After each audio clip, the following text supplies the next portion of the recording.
Durgapur ব্যারেজের lock gate ভেঙে গিয়ে 24 ঘন্টা ধরে জল বেরিয়ে যাওয়াতে জলশূন্য হয়ে পড়েছে দামোদর। এর ফলে আবার নতুন করে একটা সংকট দেখা দিয়েছে। লক গেট পুরোপুরি মেরামত না করা পর্যন্ত পানীয় জলের সংকট দেখা দেবে দুর্গাপুরের বিস্তীর্ণ এলাকাতে। ইতিমধ্যেই বেশ কিছু টাউনশিপে জল সরবরাহ বন্ধ হয়ে গেছে। দামোদরে জল শুকিয়ে যাওয়াতে বালির চট দিয়ে পায়ে হেঁটে এপার ওপার করছেন অনেকে, এমনকি মাছ ধরতেও দেখা গেছে অনেককে। তবে জলাধার শূন্য হয়ে পড়াতে তাপবিদ্যুৎ প্রকল্পগুলির কাজও ব্যাহত হওয়ার আশঙ্কা তৈরি হয়েছে। জলের আরেক নাম তো জীবন। আমাদের বাপ কাকারা সব বলছেন যে তারা নাকি এরকম অবস্থা পরিপ্রেক্ষিত কোনোদিনই হয়নি বা এরকম ঘটনা ঘটেনি, কিন্তু এখন কেন এরকম হচ্ছে সেটা যারা এই দায়িত্বে রক্ষণাবেক্ষণে আছেন তারা যদি একটু ঠিক নজর দেন তাহলে এই ঘটনা ভবিষ্যতে যাতে না ঘটে। আমাদের ঘরের অবস্থা যেমন তেমন যা হোক করে আমরা ম্যানেজ করে চালিয়ে নেব, কিন্তু বড় বড় কারখানা, বড় হসপিটাল, এসবে তো মানুষের জলের জন্য যে কি অবস্থা হচ্ছে তো আমার এইটুকু বাড়ির পরিস্থিতিতেই বুঝতে পারছি।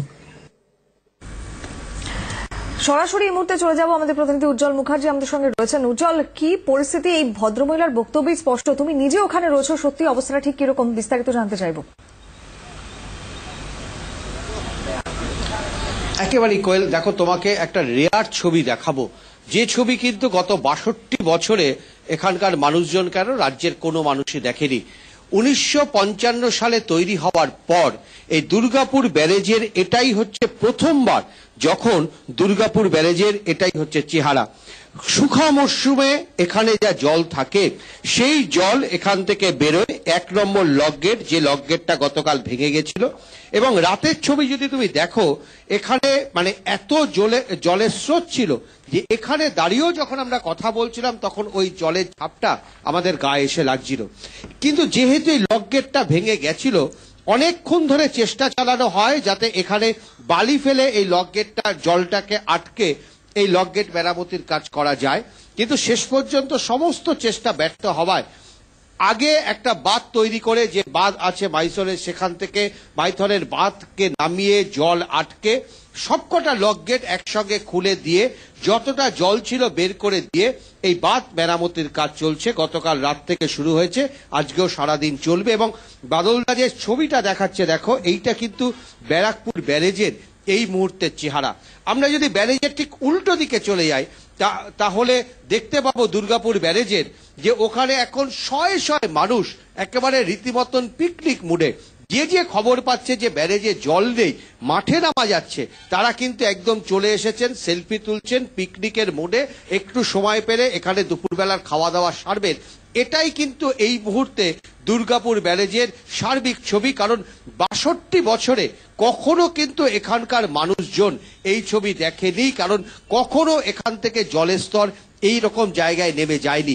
তুমি যে দূরে যে জায়গাগুলো দেখতে পাচ্ছ বাদলদা, যেগুলো দেখাচ্ছে দেখো বালির যে স্তর, এগুলোও কিন্তু সবটাই এই ব্যারেজের মধ্যেই। এখান থেকে জল যায় এবং বন্যার সময় এই জলই কিন্তু অসংখ্য গ্রাম ভাসিয়ে দিয়ে যায়।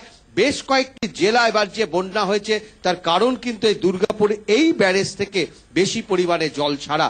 তবে এখন যে ছবি সেটা কিন্তু একেবারে রেয়ার ছবি, একেবারে দুষ্প্রাপ্য ছবি বলা যেতে পারে দুর্গাপুর মানুষের কাছে। আমরা না একটা দুষ্প্রাপ্য ঘটনার সাক্ষী থাকলাম চিত্ত, কিন্তু তুমি এখানে কাজ করো, ইতিমধ্যেই বিভিন্ন জায়গা থেকে যে অভিযোগ আসতে শুরু করেছে যে জল পাচ্ছে না, কি ভয়ঙ্কর আকার নিতে পারে। দেখো, এটা আমরা গতকালই বলেছিলাম যে এই গেটটা যেভাবে ভেঙেছে, এটাকে সব জলটা না বার করে দিলে কিন্তু সম্ভব নয় যে এই গেটটাকে মানে গেটটাকে রিপেয়ার করা।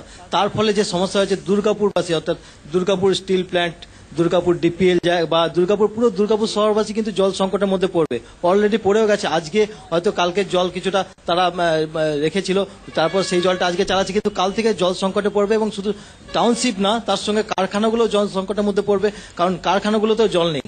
যে তাপবিদ্যুৎ কেন্দ্রগুলো আছে সেগুলো উৎপাদন করতে গেলে জল লাগে।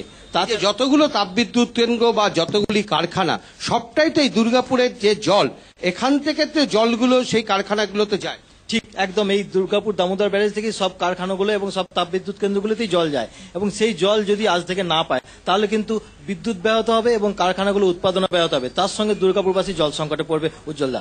তার মানে পানীয় জল থেকে শুরু করে সবটাই একটা জটিল সমস্যা। একটা জটিল সমস্যার মধ্যে পড়েছে দুর্গাপুর, কারণ এই পানীয় জল তার সঙ্গে অন্যান্য জল যে জায়গায় কারখানাগুলো সাপ্লাই যায় সব জলই কিন্তু এই দুর্গাপুর দামোদর এরকম দৃশ্য 62 বছরে তুমি বহুদিন ধরে সাংবাদিকতা করছে, এই ছবি তো কখনো দেখা যায়? এই ছবি কখনো দেখা যায়নি এবং মানুষ সেই ছবি দেখতেই আসছে এবং সেই জায়গা দেখতেই আসছে।